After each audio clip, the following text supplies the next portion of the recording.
Hi everybody, it's Thomas here from Thomas Fitzgerald Photography, and today I'm going to do a Capture One tutorial where I'm going to take an image from start to finish and show you my editing process. So we're going to be editing this bee image. So straight up, it's actually not a bad image to start off with, but we're going to do a few things just to bring it up a bit more.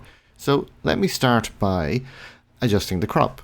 So the framing is just a little bit off for my taste, so what I'm going to do is use the crop tool and just correct it a little. So I'm going to switch to the crop tool from my main toolbar up the top of the interface, and now I'm just going to drag from the top right hand corner, and we're just going to bring it in just a little bit so that the rule of thirds vertical line lines up at the center of the bee. So that looks better to me. So, and then I'm just going to switch back to my hand tool to get out of the crop mode.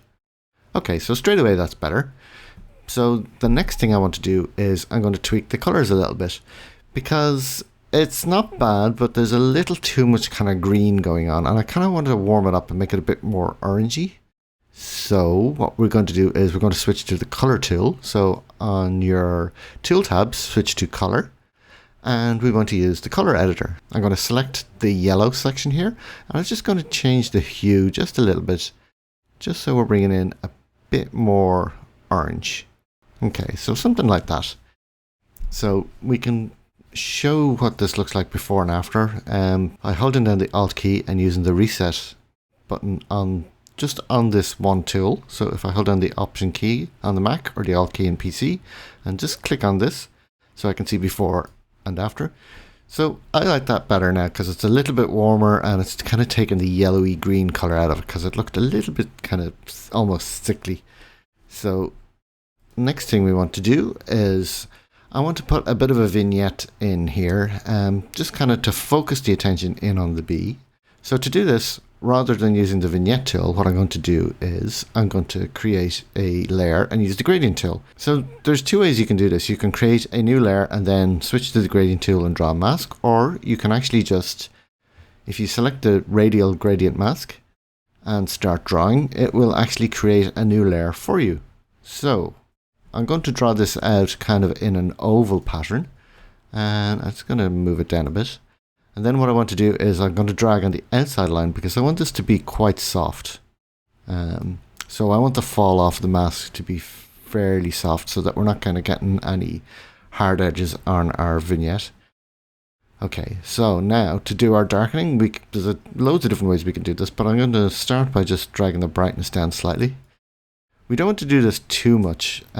We just want a subtle effect, just so that it draws the attention in towards the bee. So next we're going to go to our color balance tool, and I'm going to go to the shadows, and I'm just going to drag this down a bit. So this will just kind of darken the edges a bit more. And the other thing I want to do is I'm just going to put a little hint of blue into this, just so we get a bit of color contrast going as well. Okay. So now we can turn this layer on and off just to give you an idea of what we're actually doing. Okay. So that's working quite well. So the next thing I want to do is I'm going to rename this layer. So I just click on it once and give it a name. I'm going to call this vignette. Okay. So the next thing I want to do is I want to adjust the sharpening on this bee. And the reason for that is it's not bad, but we can really make this pop. So to do this, I'm going to start by creating a new empty layer. Okay, and now I'm going to switch to the paintbrush tool. So on the layers panel, or in the layers tool, and at the bottom here where we have our mask selection, I'm going to switch to draw mask, or it's also the B key, which is kind of appropriate. And we can actually just zoom in a bit as well, just so that we can see what we're drawing here. Okay, so I'm just going to draw over the bee. And again, what we want to do is just kind of emphasize its fur and the texture on its wings. Okay, so we'll zoom back out so we can see that. Okay, so now what we do is we switch to our sharpening tool, and to do that we go to the details tool tab and scroll down to sharpening, and we can actually turn this up quite high. So I'm going to zoom in again because you actually probably can't see this on the video. Normally I would never put the sharpening up this high, But because we're on a layer and we're just doing it to a very specific selection, we can get away with it. So I can toggle this on and off and you can see the effect it's having. So we really want the beat to pop. So I'm just going to increase the radius slightly as well. So this kind of just increases the radius of the detail that we're taking into account when we're sharpening. And we don't want to go too high. But I'm also going to turn up the halo suppression just slightly because we don't want to get any kind of nasty artifacts. So if I zoom back out, and then we can toggle this on and off, and we can see that we're increasing the sharpness on our B. So again, I'm just going to rename it layer sharpening. So now, if we just check on our progress so far, and if I go up here to the toolbar, and if you hover over the reset button, and then again hold down the Alt or Option key, and press it, we can see that's where we started from, and that's where we are now. So I'm going to go back to our vignette layer because I think we can actually make this a bit darker again, and I'm just going to drop the brightness down a bit further, and I'm actually going to tweak the colors a bit more as well. So I'm going to go to the 3-way color corrector, and I'm just going to make it a bit warmer in the mid-tones, and I'm going to make it a bit cooler in the shadows. Okay, so again, there's before, and there's after, and you can see now our B is really popping off the screen, and we haven't actually done too much to the rest of the image, so we're not taking away the attention from the B itself.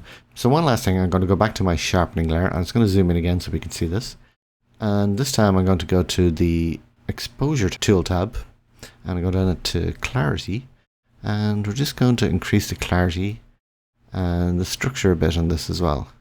So now we're really going to make the B pop. And we're still on our paint tool, so we can actually just make sure this is fully brushed in. And again, I'm only painting over the areas where I want to bring up the detail, because I don't want to paint over the softened areas because it'll just add noise. So straight away that's a lot better. We're starting to see a bit more artifacting going on here now, so we can actually, if I go back to my sharpening and I'm going to increase the halo suppression a bit more in the sharpening tool, so that should stop some of that artifacting. Okay, so then now I'm going to zoom back out. Okay, so then again off and back on.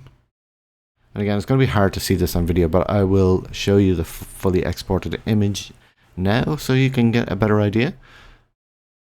And that's pretty much it. So that is how we have taken our image from this to this. I hope you found this useful. If you have, please like, share and subscribe. And don't forget to check out the rest of my videos here on YouTube. Check out my website at thomasfitzgeraldphotography.com and check out my Patreon channel. Thanks for watching. See you next time.